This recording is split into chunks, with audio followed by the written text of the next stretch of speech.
부흥의 소낙비를 내려주소서. 이번 주간이 참 중요한 주간입니다. 9월을 마무리하고 10월을 새롭게 시작하는 주간이기 때문에 오늘 주시는 말씀을 통해서 이 하반기, 특별히 이 10월 달 잘 승리하시기를 주님의 이름으로 축복합니다. 그런데 이 10월 달 주제가 뭐냐면 부흥의 계절이 오게 하라라는 주제입니다. 내 인생의 전성기를 경험하라면 어떻게 될 것인가? 내가 살아있고 그리고 내 삶이 가장 가치가 있고 축복된 인생이 되려면 어떻게 될 것인가? 그것은 뭐냐면 하나님의 부흥을 경험해야 됩니다. 하나님의 부흥을 경험해야 그래야 내가 사는 거예요. 이 부흥의 뜻이 무엇일까? 크게 보면 우리 단어적으로 설명해 보면 이렇습니다. 한자로 먼저 설명해 보면 이 부흥의 뜻이 뭘까? 이 부자가 돌아올 부입니다. 돌아올 부. 다시 부자라고 얘기하죠. 다시 돌아오다는 거. 다시 돌아오다. 다시 덮다. 뒤집다. 다시 되풀이하다. 이런 뜻이죠. 그리고 흥자가 이게 흥할 흥자입니다. 일어날 흥자입니다. 일어나다. 일으키다. 그러니까 무슨 뜻이냐면 쇠잔했던 것이 다시 일어나는 거예요. 그것을 우리는 부흥이라고 말해요. 한자적으로 부흥, 다시 부자, 돌아올 부, 일어날 흥자. 다시 돌아와서 다시 일어나는 것. 그걸 얘기하는 거죠. 그런데 이 단어 한자보다도 더 분명한 단어가 이게 히브리어입니다. 히브리어. 히브리어는 이 부흥이라는 단어가 무슨 단어냐면 하야라는 단어입니다. 하야. 하야라는 단어는 어떤 단어냐면 살다라는 단어예요. 살다. 좀 더 분명한 단어입니다. 생명을 보존시키다. 이게 하야입니다. 하야다. 그러니까 죽은 것과 같이 방불한 것을 살려내어 생명력이 넘치게 한다. 그런 뜻으로는 이 하야라는 단어입니다. 그래서 이것을 영어로 번역할 때 이게 리바이벌이라는 단어가 맞습니다. 리바이벌. 리가 again이잖아요. 다시. 이 바이벌, V-I-V, V-I-V 이 단어는 뭐냐면 life입니다. life. 생명이 다시 살아나는 거. 그래서 이 부흥은 생명이 다시 살아나는 걸 얘기하는 거죠. 그러니까 이 부흥이라는 말은 어떤 뜻이냐면 생명이 죽었던 영혼이 다시 사는 거예요. 무기력한 영혼이 셈을 받고 생명력이 충만한 거. 그것을 부흥이라고 말합니다. 부흥. 이 하나님의 부흥, 이거는 양적인 성장도 얘기하지만 이 질적인 성장도 얘기하거든요. 그런데 뭐가 있냐면 무기력한 영혼이 하나님 우리 교회를 통해서 셈을 얻게 하시고 소망 없는 영혼이 소망을 갖게 하시고 그리고 이 죽은 영혼이 다시 살아나게 하시고 생명력이 충만한 교회가 되게 해주십시오. 그 기도가 나오는데 그 기도를 통해서 정말 그게 부흥이거든요. 그게 부흥. 그런 은혜를 받으시기 바랍니다. 내가 절망과 힘듭니까? 내 영혼이 힘들어서 어찌할 바를 모릅니까? 그럼 부흥하셔야 돼요. 부흥이 일어나야 되는 거예요. 소망이 안 보입니까? 어떻게 해야 될지 모릅니까? 길을 잃어버렸습니까? 그럼 어떻게 해야 됩니까? 부흥 받으셔야 돼요. 부흥하셔야 돼요. 부흥하셔야 돼요. 그래 길을 찾습니다. 눈빛이 다 죽어 있어요. 그런데 눈빛이 살아나는 거예요. 힘이 죽어 있어요. 무기력해집니다. 그런데 그 힘이 다시 살아나는 거예요. 그게 부흥인 거예요. 부흥. 하나님의 생명이 내 안에 기름 붓듯이 부어집니다. 그래서 생명이 충만한 거, 그것을 부흥이라고 말합니다. 부흥.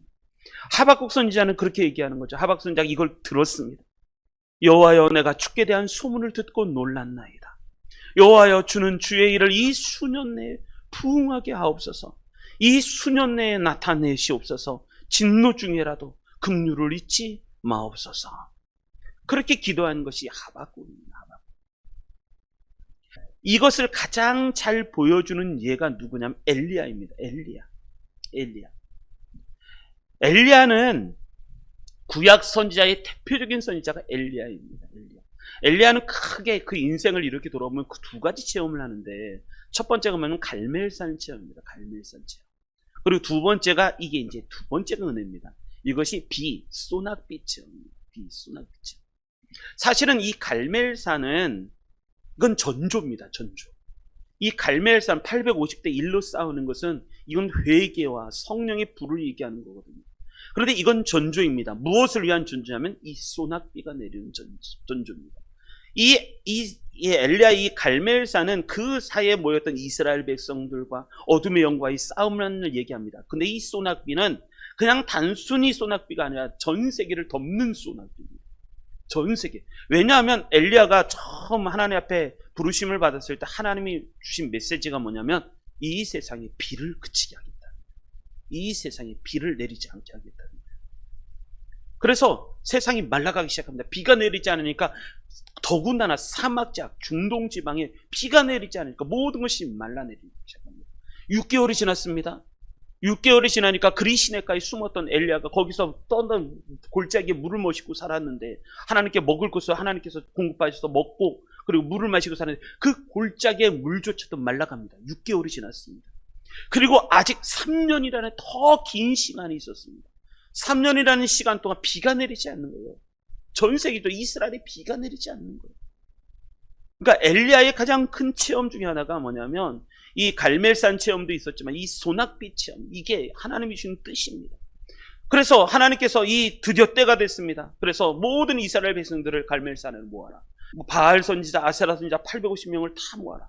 그리고 거기다가 번제를 올려놓고 하늘에 불이 내리게 하시는 분이 그분이 하나님이시다.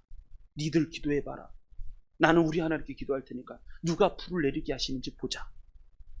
그런 갈멜산의 체험을, 하늘에서 엘리야가 기도할 때 불이 확 내립니다. 근데 중요한 건 그 다음입니다. 다음, 비가 내리는가. 그 갈멜산 싸움이 있고 난 바로 그 다음 절이 오늘의 말씀의 시작입니다. 그 말씀, 여러분, 내 인생에도 비가 내려야 됩니다. 하나님의 은혜의 비가 내려야 됩니다. 은혜의 비가 내리지 않으면 내 영혼이 살 수가 없어요. 메마르게 됩니다. 내가 왜 이렇게 무기력하고 힘이 없을까? 그건 뭐냐면 하나님의 은혜의 단비가 내리지 않아서 그래요. 은혜의 소낙비가 내려야 되는데 은혜의 소낙비가 내리지 않는 거예요. 그러니까 내 영혼이 힘들고 말라버리는 겁니다. 여러분, 은혜의 비가 내리시기를 주님의 이름으로 축복합니다. 그래서 오늘 설교 제목이 그거예요. 부흥의 소낙비를 내려주옵소서. 우리 안에 축복의 단비가 내려야 되는 거죠. 하나님, 이것을 뭐라 그러냐? 부흥체험이라고 그러는데, 부흥체험. 그런 부흥체험이 우리 성도님들에게 있으시기를 주님의 이름으로 축복합니다. 내 힘으로 하면요, 얼마 힘을 못 내요. 메가리도 없고 해도 얼마 가지 않습니다.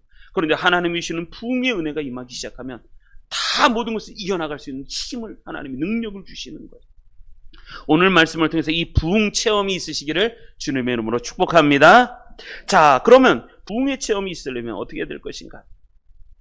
자, 우리 말씀 한번 보겠습니다. 41절. 이 41절이 참 은혜가 됩니다. 41절. 같이 읽겠습니다. 시작. 엘리야가 아합에게 이르되 올라가서 먹고 마시소서, 큰 빗소리가 있나이다. 아멘. 첫 번째, 우리가 부흥을 체험하려면 어떻게 될 것인가요? 열린 귀가 있어야 돼요. 귀가 열려야 됩니다. 귀가 열려야 됩니다. 눈이 아닙니다. 귀입니다. 귀가 열려야 되는 거예요. 여기 보면 41절, 갈멜산에 수없이 많은 전투가 벌어졌습니다. 그런데 41절로 이렇게 싹 돌아와서 엘리야가 아합에게 이릅니다. 올라가서 먹고 마시소서, 큰 빗소리가 있나이다. 엘리야는 듣기 시작했습니다.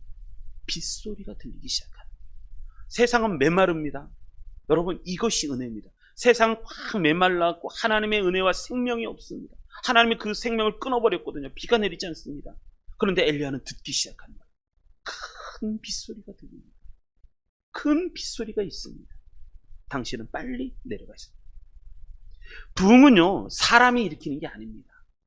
우리가 수없이 많이 기도를 하지만 사실은 그럼에도 불구하고 부흥은 우리가 일으키는 게 아니라 부흥은 하나님이 일으키시는 겁니다. 할렐루야. 그러니까 소망이 있는 겁니다. 내가 일으키면요, 시험 듭니다. 시험 듭니다. 잘해도 시험이고 안 돼도 시험이고, 인간이 일으키는 것들은요, 하나님이 심지 않은 것은 반드시 다 뽑히게 되어 있습니다. 그런데 이 부흥은 하나님이 일으키시는 거예요. 하나님이 일으키시는 소리를 들어야 되는 거예요. 이 갈멜산 싸움이 있고 난 후에 엘리야는 큰 빗소리를 들었습니다. 이 소리는요, 하나님이 준비하시는 소리예요. 이 소리는 하나님이 천사를 동원하셔서 이 세상에 비를 내리시기를 준비하는 소리입니다. 과연 이 소리를 들을 수 있을까? 성경에는 이 들음에 대한 이야기가 굉장히 크게 잘 나오고 있습니다. 대표적인 예가 누구냐면 다윗입니다. 다윗이 이런 소리를 듣는 거예요. 블레셋 사람들이, 사무엘하 5장에 보면 블레셋 사람들이 다시 올라와서 르바임 골짜기에 가득한지라 다윗이 여호와께 여쭈니 이르시되 올라가지 말고 그들 뒤로 돌아서 뽕나무 숲을 맞은편에서 그들을 기습해라. 그러니까 블레셋 사람, 이거는 2차 침공을 얘기합니다. 다윗이 왕이 되고 나서 한번 1차 침공을 했습니다. 그래서 다윗이 승전했습니다. 그랬는데 이 블레셋이 멈추지려는 거예요. 다시 수없이 많은 이 르바임 골짜기에 가득 블레셋 사람들이 올라왔습니다. 2차 침공을 얘기합니다. 2차 침공을 했는데 다윗이 하나님께 기도합니다. 하나님, 내가 가서 싸울까요? 하나님 말씀은 올라가지 마라. 그들 뒤로 돌아서 뽕나무 숲을 맞은편에서 그들을 기습해라. 그런데 그 다음이 중요합니다. 24절 하나님이 말씀하시기를 뭐라고 말씀하면 뽕나무 꼭대기에서 걸음소리가 들리거든. 걸음 걷는 소리가 들려. 여러분, 이게 소리입니다. 이게 소리. 뽕나무 꼭대기에서 걷는 걸음소리를 들어보신 적이 있습니까? 꼭대기 어떻게 걸어요? 사람 꼭대기 쓸 수도 없어요. 사람은 그냥 땅을 걷는 거죠. 그런데 하나님은 말씀하시기를 이렇게 말씀하십니다. 너 이 전쟁 승리하려면, 기습전 내가 얘기했지만 승리하려면 어떻게 되는가? 넌 귀를 들을 수 있어요. 넌 들을 귀가 있어야 되는 거야. 어떻게 듣냐? 뽕나무 꼭대기에서 사람이 걸어가는 소리가 나옵니다. 그 소리를 들었거든. 이것을 하나님의 사인으로 생각해라. 다윗이 전쟁에 승리하는 비결이 그거였습니다.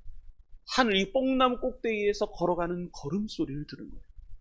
그래서 하나님이 말씀하시는, 하나님이 준비하시는, 하나님이 예배하시는, 하나님이 움직이시는 소리를 들을 수 있어야 되는 거예요. 뽕나무 꼭대기에서 사람의 걸음소리, 걸음 걷는 소리, 이건 누가 걷는 거예요? 천사가 걷는 거예요. 천사가 하나님의 군대가, 하나님의 군사가 뽕나무 꼭대기에서 하나님께서 이 전쟁을 준비하시고 그것을 기습전을 하기 위해서 확 준비하시는 장면이에요. 근데 그 소리를 들을 수 있는가라는 거예요. 들을 수 있는가. 전쟁에 승리하는 비결은 그것입니다. 들을 수 있는가. 그 소리가 들리거든 곧 공격하라. 곧 공격하라. 그때에 여호와가 너보다 앞서 나아가서 블레셋 군대를 치리라. 이 걸음소리는 뭐냐면 여호와의 군대가 움직이는 소리예요. 그 여호와의 군대가 너보다 앞서 나아가는 소리란 말이에요. 이 소리를 들을 수 있는가? 라는 거죠. 블레셋 군대를 치리라. 25절 이에 다윗이 여호와의 명령대로 행하여 블레셋 사람을 쳐서 게바에서 게셀까지 이르니라. 게바와 게셀은 블레셋의 국경지대입니다. 거의 그 지역까지 다 쳐서 이긴다는 거죠. 우리의 인생의 전쟁에 승리하려면 뭘 해야 되는가? 잘 들어야 됩니다. 잘 들어야 됩니다. 작전 지휘관이 공격하라 하면 공격을 하고, 작전 지휘관이 후퇴하라 하면 후퇴를 할 줄 알아야 되잖아요. 근데 우리는 거꾸로요. 지휘관이 공격해라 그럼 후퇴하고, 후퇴하라 그럼 공격하고, 내 마음대로 하는 거네요. 왜? 못 들으니까. 그래서 전쟁에 이기잖아요. 그러면 가장 먼저 죽이려고 하는, 저격하는 사람이 누구냐면 소대장입니다. 대장. 그리고 두 번째가 누굴까요? 두 번째, 반드시 먼저 죽여야 되는 사람, 통신병이에요. 통신병. 본대와 무선이 끊어지게 만들어요. 통신병을 저격하는. 통신병만 죽으면요 고립무원이 됩니다. 갇힙니다. 어떻게 가야 되는지 이렇게 말해야 돼. 보급로도 끊어지고, 통신병이 죽으면 연락이 두절됩니다. 통신병을 죽이는 거예요. 통신병. 그러면 그 부대는 거의 죽은 부대입니다. 어디로 가더라도 다 갇히게 됩니다. 마찬가지입니다. 우리가 전쟁에 승리하면, 인생에 승리하면 분명합니다. 하나님과의 연결된 통신이 살아있어야 돼요. 핸드폰 와이파이 끊어지는 건 속상해하는데 와이파이 찾아다니잖아요.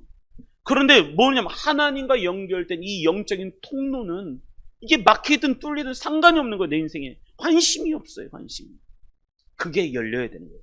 그게 듣는 소리예요. 듣는 소리. 그런 은혜가 있으시기 바랍니다.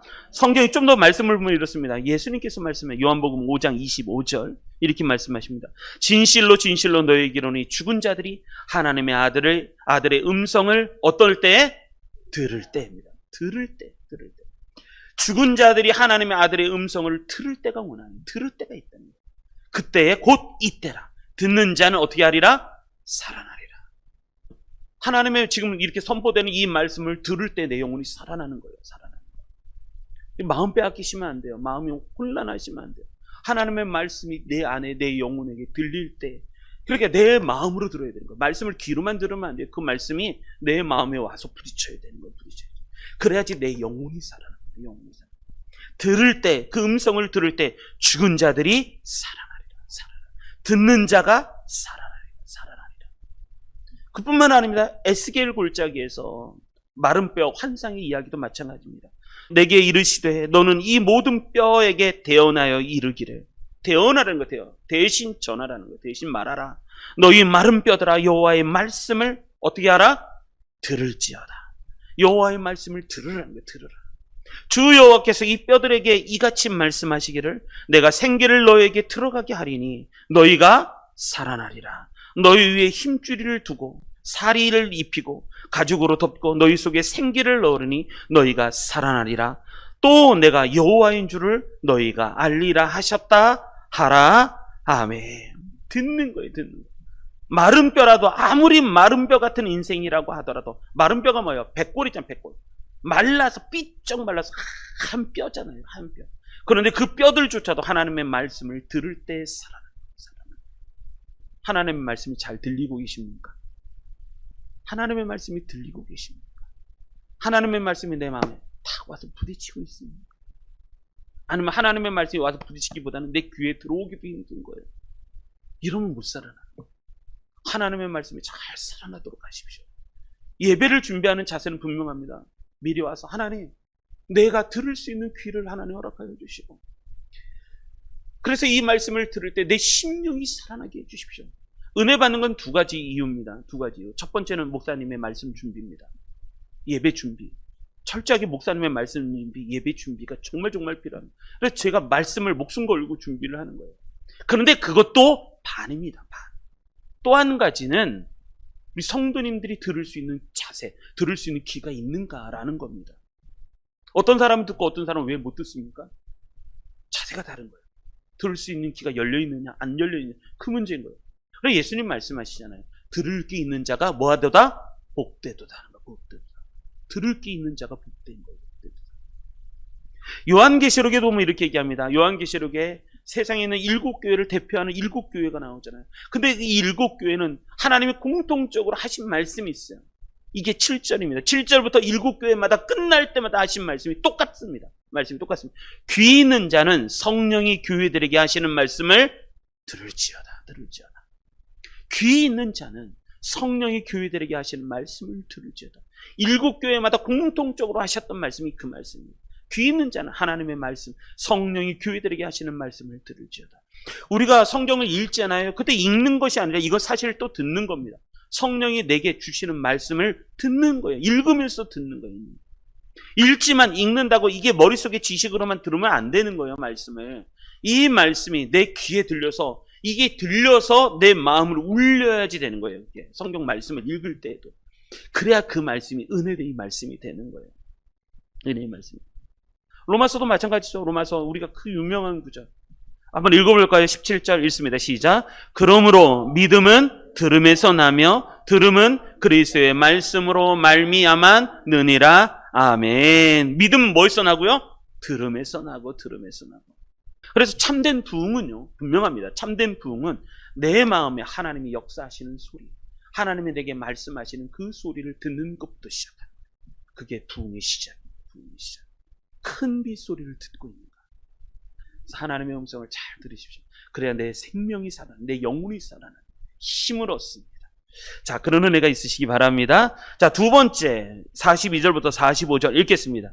41절 45절 읽습니다. 시작. 아합이 먹고 마시러 올라가니라. 엘리야가 갈멜산 꼭대기에 올라가서 땅에 꿇어 엎드려 그의 얼굴을 무릎 사이에 넣고 그의 사환에게 이르되 올라가 바다 쪽을 바라보라. 그가 올라가 바라보고 말하되 아무것도 없나이다. 이르되 7번까지 다시 가라. 7번째 이르러서는 그가 말하되 바다에서 사람의 손바닥만한 작은 구름이 일어나나이다. 이르되 올라가 아합에게 말하기를 비에 막히지 아니하도록 마차를 갖추고 내려가소서 하라 하니라. 조금 후에 구름과 바람이 일어나서 하늘이 캄캄해지며 큰 비가 내리는지라. 아합이 마차를 타고 이스라엘로 가니. 아멘. 두 번째, 하나님의 부흥을 경험하려면 어떻게 되면 간절한 기도가 필요합니다. 간절한 기도. 그러니까 간절한 마음이 있어야 돼요. 간절한 마음. 하나님이 이 세상에 부흥을 보내주실 때 대다수 사람들은 생각하지도 못했던, 그 대다수 사람은 꿈도 꿔지 못했던 그 하나님의 위대한 일을 기대하는 한 사람이 있어요. 한 사람. 저는 이거 한 사람 신앙이라고 말하는 거예요. 세상은 모두가 다 깨어있는 게 아니에요. 세상은 다 잠을 잡니다. 근데 깨어있는 한 사람이 있다는 거예요. 한 사람. 그리고 나서 하나님의 일을 이루어지도록, 그것이 일어나도록, 그 위대한 부흥이 일어나도록 기도했던 한 사람이 있는 거예요. 그 한 사람을 통해서 하나님이 역사하시는 거죠. 모두가 이 소리를 들은 게 아닙니다. 누구만 들었어요? 엘리야만 들었어요. 엘리야. 누구가 기도해요? 엘리야만 기도하는 거예요. 엘리야만 기도하는 거예요. 그 한 사람. 이것을 뭐냐면 다가올 부흥을 알리는 한 조각의 구름이라고 말을 합니다. 18세기에 보면 위대한 부흥의 계절이라고 합니다. 18세기는 위대한 부흥의 계절이에요. 하나님이 영국과 미국을 완전히 뒤집어 엎으시고 이때 유럽과 영국과 미국을 다 뒤집어 엎으셔서 그때 모든 죄를 쓸어버리시고 모든 사람을 새롭게 하고 마을에 감옥이 있잖아요. 주든 어디든 미국 같은 경우는 주의 감옥에 그 죄수들이 그득그득했는데 그 부흥의 계절은요, 감옥의 죄수가 한 명도 없다는 거예요. 죄수가. 마을에 마을이 있잖아요. 그 마을에 한두 가정 빼놓고 다 예수님 믿는 거예요.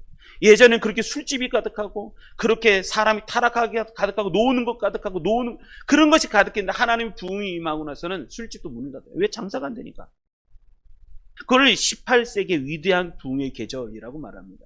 그때에 한 사람이 이런 글을 썼습니다. 세상은 여전히 죽음의 잠을 자고 있다. 그것은 수많은 세대에 걸쳐 지속된 잠이다. 때로는 깊이, 때로는 살짝 잠들어 있기도 하지만 세상은 여전히 무덤과 같은 잠을 자고 있다. 마치 마지막 나팔이 울리기까지 그냥 잠자고 있도록 운명 지어지기라도 한 것처럼 말이다. 그러나 마지막 날이 이르리니 그때가 되면 더 이상 잠잘 수 없으리라. 하나님께서는 세상이 아무런 경고도 받지 않은 채 계속 잠만 자도록 내버려 두지는 않으신다. 그분은 가장 둔한 자의 귀도 들을 수 있고 가장 얼어붙은 자의 마음도 깨어날 수 있는 음성으로 말씀해 오셨으며 지금도 여전히 말씀하신다. 그리고 나서 그 다음에 이 구절이 중요합니다. 그러나 세상은 그분의 음성 듣기를 거부한다. 마침내 죽음의 잔이 봄투적 행복이라도 되는 것처럼 세상에 무수한 사람들이 계속 잠을 자고 있다. 그 다음에 그렇지만 어떤 의미에서는 세상 사람들이 예외 없이 모두 잠을 자고 있었던 적은 없었다. 깨어있는 사람이 하나도 존재하지 않았다고 말할 수 있는 시대는 결코 없었다. 대부분의 사람들이 언제나 잠을 자고 있었지만 깨어있는 소수의 무리는 어느 시대에나 있었다. 세상의 가장 어두운 밤중에도 빛의 낮의 자녀들이 언제나 있었다. 잠들어 있는 세상 가운데서도 각 시대마다 깨어있는 사람들이 조금씩은 있었다. 하나님의 음성이 그들을 움직였고 전능하신 그분의 능력이 그들을 들어 세웠으며 이로써 그들은 잠든 자들 가운데 깨어있는 자들로 죽은 자들 가운데 산 자들로 이 땅 위에서 살았다 라는 글입니다. 여러분, 세상은 하나님의 소리를 못 듣습니다. 근데 소수의 사람만 듣고 세상은 기도하지 않습니다. 그런데 소수의 깨어있는 자만이 기도를 하는 거예요. 그러니까 내 가정이 잘 되고 내 자녀가 잘 되고 내 인생이 잘 되려면요, 기도 안 하면 안 되는 거예요. 기도 안 하면 하나님께서 그 사람을 일으켜 세울 수가 없습니다. 기도하는 소수의 사람, 그 사람이 필요한 거예요. 기도하는 사람. 기도 없이는 안 되는 거죠. 이 18세기 위대한 부흥의 계절은 그런 거예요. 모두가 잠든 시대에 반드시 깨어있는 사람이 있으니까 그 깨어있는 사람을 통해서 하나님의 부흥이 시작된다는 거예요. 그래서 하나님의 부흥의 계절이 온다라는 말씀입니다. 성경에도 보면 깨어있는 한 사람, 조각구름 같은 한 사람이 있었다니까요. 대표적인 사람이 아브라함입니다. 아브라함. 소돔과 고모라를 하나님이 멸망시키려고 합니다. 그런데 아브라함만이 그걸 알았습니다. 아브라함만이 하나님을 영접했고 아브라함만이 예배를 드렸고 그리고 아브라함만이 중보기도를 합니다. 왜? 소돔과 고모라가 멸망당하려니까. 그래서 성경의 역사는 이런 거죠. 성경의 역사는 무슨 역사다? 부흥의 역사입니다. 성경의 역사는 부흥. 교회사의 역사는 역시 부흥의 역사다라는 거죠. 성경의 이 부흥의 역사를 빼놓고는 성경이 이해가 되지 않습니다. 자, 나는 어떤가라는 거예요. 나는 기도하고 있는가? 나는 기도하고 있는가? 자, 엘리야가 그렇습니다. 엘리야가 홀로 큰 빗소리를 들었습니다. 그러고 나서 엘리야가 산 꼭대기에 올라갑니다. 여기 보면 말씀이 그렇죠. 아합이 먹고 마시러 또 올라가니라 엘리야가 갈멜산 꼭대기에 올라가. 여러분, 우리는 기도의 자리를 찾을 수 있어요. 엘리야처럼 산 꼭대기에 올라가서 홀로 하나님 앞에 그리고 땅에 꿇어 엎드려. 엘리야의 기도는 이 모습입니다. 총 4가지의 모습입니다. 산 꼭대기에 올라가서 기도하기 위해 산 꼭대기에. 그리고 땅에 꿇어 엎드려. 이것은 뭐냐? 모든 것을 다 내려놓는 기도를 말하는 거예요. 내 자신조차도 하나님께 내려놓아. 땅에 꿇어 엎드려. 여러분 기도할 때 반드시 우리 아들에게도 훈련시키는 건데 기도할 때는 무릎을 꿇고 기도해라. 네가 하나님 앞에 누워서 기도하. 하나님 누워서 아유 저 피곤해요. 저 잘게요. 그렇게 기도하지 마라. 무릎을 꿇는 시간 하나님의 은혜가 임합니다. 기도할 때는 그렇게 기도하는 거예요. 무릎을 꿇고 하나님께 기도하는 순간 하나님이 왜냐하면 그게 마음 자세거든요. 마음 자세. 하나님이 무릎을 꿇고 기도하는 거예요. 내가 내 자신을 내려놓는 거예요. 내려놓는 거예요. 그리고 세 번째. 이 세 번째 기도는 참 어렵습니다. 어떻게 된다면 그의 얼굴을 무릎 사이에 넣고. 이건 뭐냐면 간절한 기도. 간절한 기도. 하나님 앞에 기도할 때 어떻게 기도했는가? 간절하게 기도합니다. 간절하게. 그리고 마지막 네 번째 어떻게 기도했는가? 응답될 때까지 7번 기도했다는 거예요. 7번 기도. 응답될 때까지 기도합니다. 말씀에 보면 이렇습니다. 그의 사환에게 이르되 올라가서 바다 쪽을 바라보라. 그가 올라가 바다를 보고 말하되 아무것도 없나이다. 이르되 7번까지 다시 가라. 7번째 이르러서는 그가 말하되 바다에서 사람의 손바닥만한 작은 구름이 일어나이다. 그가 말하되 바다에서 사람의 손바닥만한 작은 구름이 일어나이다. 이르되 올라가 아합에게 말하기를 비에 막히지 아니하도록 마차를 갖추고 내려가소서 하라 하니라. 조금 후에 구름과 바람이 일어나서 하늘이 캄캄해지며 큰 비가 내리는지라. 이런 역사가 일어나는 거죠. 근데 여기 재밌는 거는 눈은 있잖아요. 손바닥만한 구름이 보나이다. 이건 이렇게 이해해야 됩니다. 보는 거는 뭐가 아니냐면 확인입니다. 확인.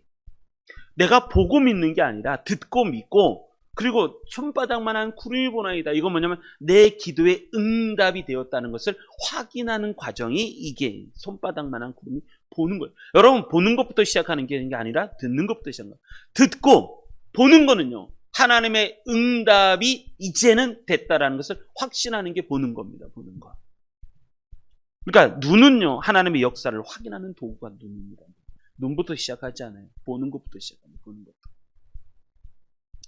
내 신앙이 흐릿해져 갈 때, 그럴 때는 뭐부터 시작하면 앞에 나와서 기도부터 시작해요. 교회에 오셔서 기도부터 하십시오. 비가 내리기를 기도하는 엘리야처럼 한 영혼 구원을 위해서 기도하시기를 바랍니다. 기도 제목을 정하셔서 그 믿음의 영혼, 잃어버린 영혼을 위해서 기도하고, 몸이 아픈 영혼을 위해서, 불신자를 위해서 기도하고, 그럴 때 내 영혼의 기도가 살아나기 시작합니다. 자, 부흥의 체험은 어떻게 해야 된다? 기도하는 것부터 시작하는 기도하는. 다른 사람이 다 잠들어도 홀로 깨어 기도하는 엘리야처럼 산 꼭대기에 올라가서, 그리고 땅에 무릎을 꿇고 엎드려, 그리고 머리를 무릎 사이에 넣고 기도할 정도로 간절하게, 그리고 하나님의 응답을 확인해가면서 가서 보고 확인해보고 또 보고 확인해보고, 언제까지? 하나님의 응답의 사인을 주실 때까지 그렇게 기도를 하는 거예요. 기도하는 거예요. 그럴 때 하나님의 놀라운 비의 소리. 그래서 나오잖아요. 조금 후에 구름과 바람이 일어나서 하늘이 캄캄해지며 큰 비가 내린다는 거예요. 그 은혜가 있으시기 바랍니다. 그래서 3년 6개월에 이 모든 가뭄이 해결이 됩니다. 자, 그런 은혜 있으시기 바랍니다. 그리고 마지막 하나 더 보겠습니다. 45절, 46절 읽겠습니다. 시작. 조금 후에 구름과 바람이 일어나서 하늘이 캄캄해지며 큰 비가 내리는지라. 아합이 마차를 타고 이스라엘로 가니 여호와의 능력이 여호와에게 임하매 그가 허리를 동이고 이스라엘로 들어가는 곳까지 아합 앞에서 달려갔더라. 아멘. 세 번째, 하나님의 부흥을 체험하려면 어떻게 됩니까? 여호와의 능력이 내 안에 임해야 됩니다. 여호와의 능력이 내 안에 임해야 되는 거죠. 여호와의 능력이 엘리야에게 임하니라. 하나님 앞에 부흥을 기대하고 하나님 앞에 간절히 기도하면요, 뭐가 있냐면 하나님의 능력이 엘리야에게 임합니다. 근데 이 엘리야의 능력, 이 능력이라는 말을 뭐냐면 야드라는 단어예요. 능력이라는 단어가 야드, 히브리어로 야드라는 단어인데, 이 야드라는 단어는 무슨 단어와 똑같냐면 손이라는 단어거든요. 여호와의 손이 엘리야에게 임하니라 라는 말씀입니다. 그런데 이 말씀을 이렇게 사도행전에도 보면 그 말씀이 나옵니다. 사도행전에도 보면 그때 스데반 일로 일어난 환란으로 말미암아 흩어진 자들이 베니게와 구브로와 안디옥까지 이르러 유대인에게만 말씀을 전하는데 그 중에 구브로와 구레네 몇 사람이 안디옥에 이르러 헬라인에게도 말하여 주 예수를 전파하니 21절 뭐가? 주의 손이 이게 야드예요. 야드. 주의 손이 그들과 함께 계시며 이건 뭐냐면 하나님의 능력이 그들과 함께 있다는 거예요. 수많은 사람들이 믿고 죽게 돌아오더라. 그래서 세워진 교회가 무슨 교회예요? 이 교회가 세 글자 안자로 시작하는 교회입니다. 무슨 교회 이름이? 안디옥 교회입니다. 주의 손이 임하여 하나님의 능력이 임하여 세워진 교회. 그게 안디옥 교회입니다. 안디옥 교회. 그런데 이 말씀은 무슨 말씀이냐면 비교입니다. 아합은 마차를 타고 이스라엘로 가는데 여호와의 능력이 엘리야에게 임함에 그가 허리를 동여 이스라엘로 들어가는 곳까지 아합 앞에서 달려갔더라. 이건 무슨 얘기냐면 이런 거예요. 그러니까 아합이 마차를 타고 이스라엘로 달려갑니다. 그러니까 너는 세상의 마차와 세상의 임금을 동경하지 마라. 부러워하지 마라. 하나님의 능력이 임하면 이거 아무것도 아니라는 거예요. 이거 아무것도 아니다. 우리가 사모해야 될 것은 뭐냐면 하나님의 능력이 임재하시기를, 하나님의 손이 임재하시기를 우리는 그것을 더 사모해야 된다라는 말씀입니다. 그랬더니 하나님의 능력이 엘리야에게 임했다는 거예요. 임했다는 거. 잠언서에도 보면 이런 말씀이 있습니다. 잠언서에도 23장 17절 내 마음으로 죄인의 형통함을 부러워하지 말고 항상 여호와를 경외하라. 우리는요 세상 사람들이 부자가 되고 좋은 차 타고 넉넉하게 살고 되게 부러워요. 요즘 젊은 사람들 다 부러워요. 꿈이 해외여행 가고 그런 거예요. 돈 많았으면 참 좋겠다. 맨날 복권 사잖아요. 복권. 그거 부러워하지 마라. 죄인의 형통을 부러워하지 마라. 뿐만 아니라 또 24절 1절에도 얘기가 나오죠. 너는 악인의 형통함을 부러워하지 마라. 그와 함께 있으려고 하지도 말지어다. 우리는 뭐를 사모해야 되냐면 하나님의 능력이 임하신 것을 사모하시길 바랍니다. 그럴 때 승리할 수 있습니다. 그런데 왜 그러는가? 그것은 뭐냐면 자 여호와의 능력이 엘리야에게 임함에 그가 허리를 동이고 이건 뭐냐면 아직 전쟁이 끝나지 않았다. 아직 전쟁이 끝나지 않았다. 허리를 동이고라는 것은 달려가는데 지장이 없도록 긴 옷의 아랫부분을 허리로 묶었다는 거예요. 이것은 먼 길을 떠나거나 아니면 전쟁을 앞둔 상황에서 이루어지는 표현입니다. 허리를 동이고. 왜냐하면 이세벨의 전쟁이 이제 곧 올 겁니다. 이제 곧 이세벨이 선포할 거예요. 네가 바알 선자 아세라를 죽은 것처럼 내가 너를 죽여버리겠다. 그 말을 선포합니다. 이세벨의 전쟁 선포가 있을 겁니다.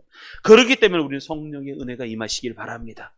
그래서 이제 우리 교회도 마찬가지고 우리 성도님도 마찬가지겠지만 지금은 잘 몰라요. 지금은 잘 모르는데 앞으로 무슨 일이 생길지는 모르는 거예요. 그렇기 때문에 나는 하나님의 은혜와 능력이 충만하셔야 되는 거예요. 하나님의 은혜와 능력이 충만할 때 이 앞으로 되어질 일을 미리 준비하고 싸워 승리할 수가 있습니다.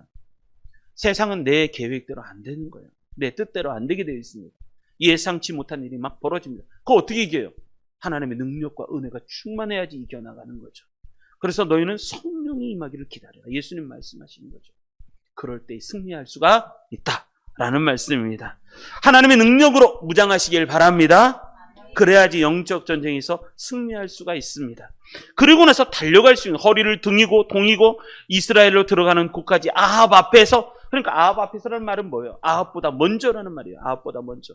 하나님의 능력이 임하면 그 내가 부러워했던 그 아합 그런 게 아니라 아합보다 먼저 앞서서 이스라엘 아합 앞에서 달려가는 은혜를 하나님 주신다. 자, 잘 준비하셔서 승리하시기를 주님의 이름으로 축복합니다. 자, 오늘 말씀을 정리하겠습니다.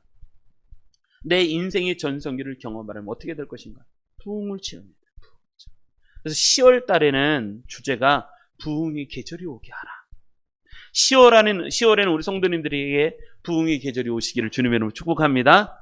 그러려면 세 가지 오늘 말씀하신 거 잊어버리지만, 첫째, 귀가 열려야 돼요. 들을 수 있는 귀, 영적인 귀가 열려야 돼요. 큰 빗소리가 있나이다. 이 소리를 들을 수 있어요.